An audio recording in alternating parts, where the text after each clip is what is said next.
Cool, we're going to move on with our next section, which we like to call the stack. Alright, let's kick it off talking about the last issue of a big series, Superman, World of New Krypton, number 12 of 12. Now, this was one of our 10 favorite, 20 favorite series of last year. 30, 50 favorite. It was one. It came out last year. Let me just say. How do you think this series wrapped up? Well, poorly. Yeah. It turned into like Superman CSI all of a sudden. They were just sitting around talking about this murder that happened. They're like, I can't find any DNA anywhere. CSI is very popular. Yeah. It was just, I was like, I don't want to see Superman just standing around being like, how can we solve this murder? It was weird. It got a little complex. I mean, I think the cover sort of says a lot where it's like, wait, who's that? Why is he holding a rainbow flag? Where is he? Superman? I don't think so. Because that's what it seems like. You could have replaced, Adam Strange in this. He could have been the main character in this.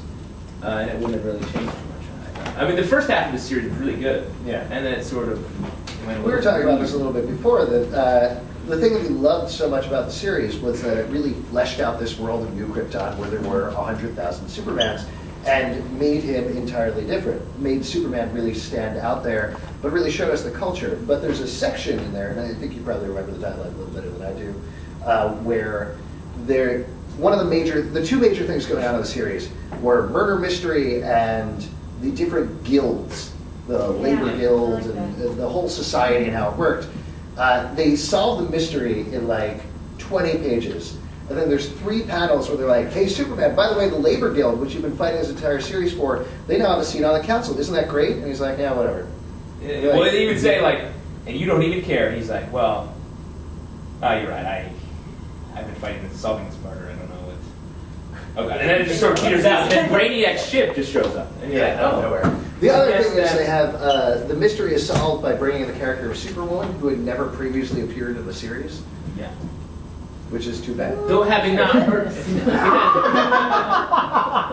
if you hadn't heard of her, you would kind of get the gist. She's just a superwoman. You don't need to know too much about her. You mean like the second in command? I'm so lost. I stopped reading this halfway through, to be honest. Yeah. Did you not like it? Good point. It just wasn't going as much as I wanted to in a certain direction. Yeah. So. Yeah. Well, it was less like having an adventure on New Krypton and more like living on New Krypton. And working. Real time. Working. Yeah. I also don't like Pete Woods' art. Really? I'm afraid so. No, I love his artwork. It's slick. Slick and metallic. It's like the future.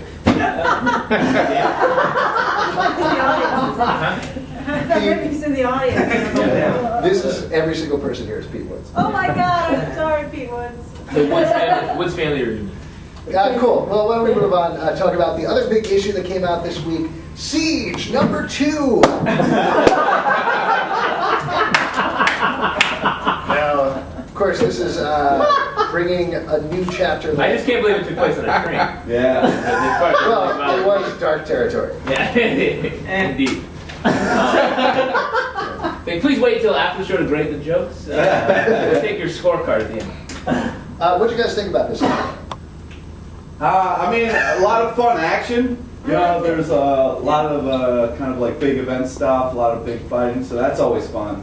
There was a sad moment though when they were like getting the good guys together and like everybody had, you know, they're all in a big meeting and then it had everybody's title and then it just said, like it was poor Steve Rogers in the corner and just said Steve Rogers. And it's like, you know, I was like, oh. Well, who's that Buffy become though? That's what I'm interested in. He's moved beyond that. Now it's just his name. Yeah, but it just was like the way it was drawn. It was like, yeah, super team, and then there's Steve in the corners looking kind of sad. I felt bad for like all the random. There's like a guy named Lava Shark or something in the panel. I was like, I felt bad for him. He's confused. Why is he there? Why isn't he there? His name's Lava Shark. Yeah. True. I mean, you have him on your side. He should be in every panel of every comic book. Hello. They should rename Marvel Lava Shark Comics.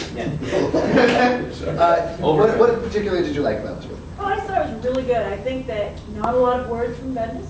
You know, I thought that I like Oliver Coquio.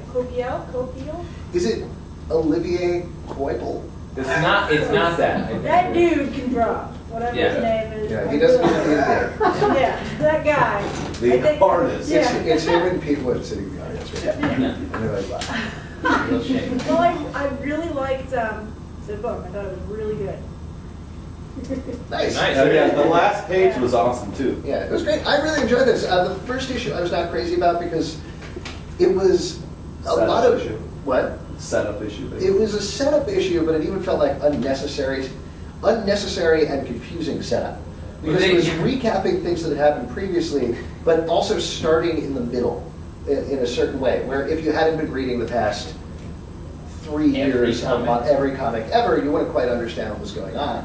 This, on the other hand, is a big battle scene, and it's fun to read and it's fun to look at, and there's big moments, and I really enjoyed it a lot. You think we have spoilers? Yes, yes. Okay. Sure. Do you think Ares will stay dead? Like, Well- he's evil, right? You I don't know? know. He's a god. Yeah. Yeah. Yeah, I feel like, I mean, it was a good, fun death. But He went from a god of war to a wad of gore. I'd like to thank my writers for that. You're welcome. Yeah. I thought it was so weird. How did he just yanked him apart by the arms? And then he turned into... He doesn't even have any organs. He's just liquid inside. Yeah. Just blood. No, That's the thing about gods is they're very kind of soft. It's when you have a god, and you're killing a god, you have to have a little bit of an exit point to bring them back, because you're like, oh, they're a god, now they're back. Yeah. Ding. Yeah. There's going to be a 4-issue miniseries called Ares. Ding. And they'll bring it back to Buffy. Takes place in an elevator. Ares miniseries is pretty good though. Yeah, it was great. Yeah. it was. Yeah, I feel like there's a character. He's a character that is just now becoming interesting, and they're like, nope, let's get rid of him. Back to the weird Century stuff. Yeah. Are you looking forward to the next issue? I like the Century, so I'm happy that he's such a problem for everyone. I don't need to. I like the art, but like I want to move on to like what's happening. I get fights. Yeah. What about you guys? I'm really enjoying it. I didn't read it. I read all of my Marvel history in bunches. Like every end of the year, I'll take 2 weeks and just go. Wow. So Just I have like ruined a- it for that- you. that would be I overload. really don't know what you're talking about. Okay. What if you want? We could just run through everything that's led up to Siege and then talk about Siege. Yeah, basically like. Yeah, but we're gonna stretch it out. It's mostly in the cover over here. Yeah. Sort of take it. We'll just see the guy. Yeah. That's a Century, and that train is sort of got Wait a second, is that a Ares. satellite shooting a train? Yeah, with the laser. Yeah. That doesn't actually happen in the movie, if I remember correctly. Sure does. Does it? Yeah. I guess not? maybe I only watched the beginning of the movie then. How could you do that? It's such an amazing movie. He's a chef again, right? There's no reason to watch this movie. Whoever was like, yeah, we'll put this action movie on a train, the movie's over at that point. I saw this with my grandma. She really liked it. Nice. She must love train travel. She must be like, this is a sequel to Murder on the Orient Express.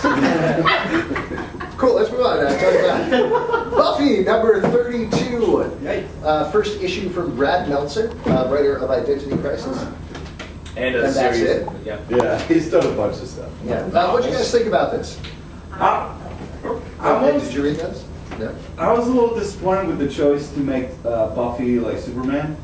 So if you haven't been reading Buffy, she can fly now, and then this issue spends a lot of time finding out what power she has. I've just been a big fan of like Buffy just being badass, you know, not having superpowers.